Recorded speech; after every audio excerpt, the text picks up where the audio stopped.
हम दिखाते हैं आपको, या मुझे लगता है कि संजीव जी, क्या मैं कोई इनपुट आपको दूं, इसके बजाय आप ये बता सकते हैं कि नहीं, जरा मैं संजीव जी का, चलिए पहली स्लाइड लेते हैं। अतीक बचने के लिए अपना मुंह खोल रहा था, ये हम लोगों का तर्क है कि अतीक मुंह खोल रहा था और उसके पीछे 11,000 करोड़ से बड़ा का जो साम्राज्य छुट रहा है, उसका मुखिया बनने का जिसका अब समय आया था, उसको इसकी चिंता हो रही थी और इसलिए भी उसने मारा होगा। यह पहला तर्क है, आपसे समझना चाहेंगे संजीव जी।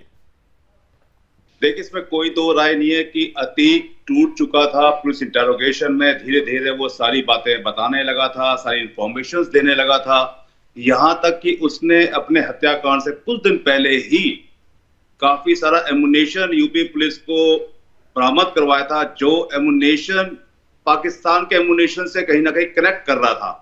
तो इसमें कहीं ना कहीं आतंकवादियों का भी एंगल आ रहा था।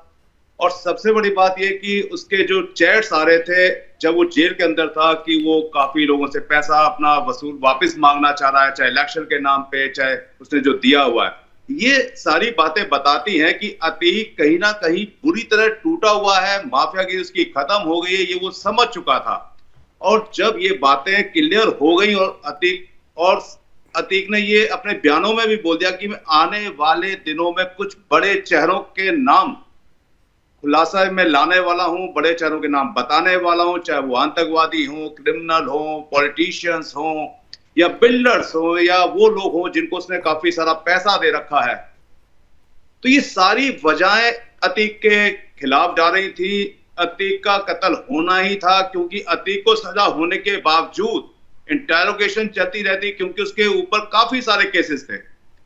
तो ऐसे केसेस में इंटेरोगेशन में उसको सारे नाम बताने पड़ते, काफी चीजें खुलासे में आती, काफी पॉलिटिशियंस को प्रॉब्लम होती, उन आतंकवादी हैंडलर्स को प्रॉब्लम होती जो यूपी में काम कर रहे हैं, क्योंकि जो हथियार खरीदता था, कहता था कि पाकिस्तान से जो उनके द्वारा जो हथियार आते हैं वो मैं उनसे खरीदता हूं, अपराधियों को देता हूं। ये सारी जो इंफॉर्मेशन है धीरे धीरे ये यूपी एसटीएफ को मिल रही थी।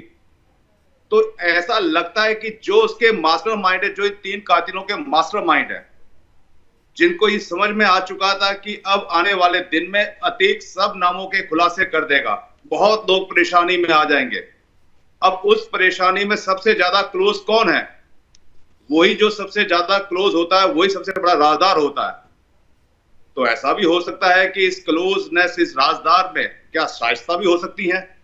ऐसा भी हो सकता है कि उनकी पत्नी, जो कि उनके साम्राज्य को शादी के बाद इतने सालों से देखती चली आ रही है, सबको लग रहा होगा कि ये जो इंफॉर्मेशन ये दे रहे हैं धीरे धीरे एसटीएफ को, इससे एक ना एक दिन आने वाले समय में जो इतना पैसा कमाया गया, इतने 40 साल के साम्राज्य को खड़ा किया गया, वो सब ध्वस्त हो जाएगा।